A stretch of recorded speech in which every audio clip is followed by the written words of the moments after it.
This is true clean purified water with minerals added for taste. It's purified by reverse osmosis. Let's test the pH and TDS levels. Let's pour some water in.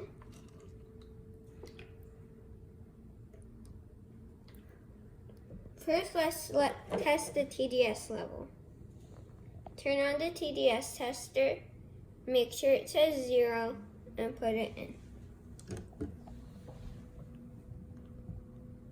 27. That is microfiltered distilled water. Now let's test the pH level. Only do 2 drops. Let's stir it a little for a better result. I give this a 5. This is acidic.